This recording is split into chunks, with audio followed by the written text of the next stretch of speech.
VP নির্বাচিত হয়ে প্রতিক্রিয়ায় যা বললেন সাদিক কায়েম। ঢাকা বিশ্ববিদ্যালয়ের কেন্দ্রীয় ছাত্র সংসদ ডাকসু নির্বাচনে নিজের বিজয়কে কোনো ব্যক্তিগত জয় নয়, বরং জুলাই প্রজন্ম ও ঢাকা বিশ্ববিদ্যালয়ের সব শিক্ষার্থীর সম্মিলিত বিজয় হিসেবে বর্ণনা করেছেন সাদিক কায়েম। ডাকসু নির্বাচনের মাধ্যমে জুলাই বিপ্লবের বিজয় হয়েছে, শহীদদের আকাঙ্ক্ষার বিজয় হয়েছে বলেও মন্তব্য করেছেন ডাকসু নির্বাচনে ভাইস প্রেসিডেন্ট পদে জয়ী ছাত্র শিবির সমর্থিত ঐক্যবদ্ধ শিক্ষার্থী জোটের এই প্রার্থী। তিনি বলেছেন, যে মতের হোক না কেন সবাই একসাথে কাজ করবেন।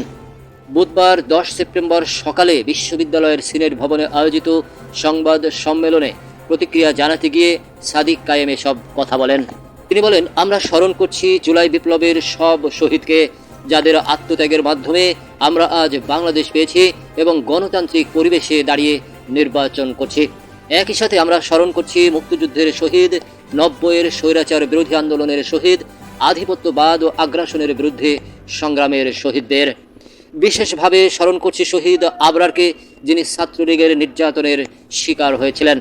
আল্লাহ সুবহানাহু ওয়া তাআলা যেন তাদের সবাইকে জান্নাতুল ফেরদৌস দান করেন।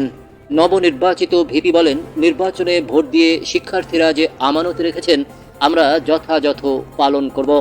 আমরা কথা দিচ্ছি ক্যাম্পাসকে স্বপ্নের ক্যাম্পাস বিনির্মাণ না করা পর্যন্ত থামব না। তিনি আরও বলেন, আমি ডাকসুর ভিপি পরিচয়ে পরিচিত হতে চাই না। আমি চাই শিক্ষার্থীরা আমাকে ভাই, বন্ধু কিংবা ছাত্র হিসেবে দেখুক। আমার ব্যক্তিত্ব, চরিত্র বা আচরণে কোনো পরিবর্তন আসবে না। ক্যাম্পাসে বা ক্যাম্পাসের বাইরে শিক্ষার্থীদের ব্যক্তিগত কিংবা পারিবারিক যে কোনো সমস্যায় আমি পাশে থাকব ইনশাল্লাহ।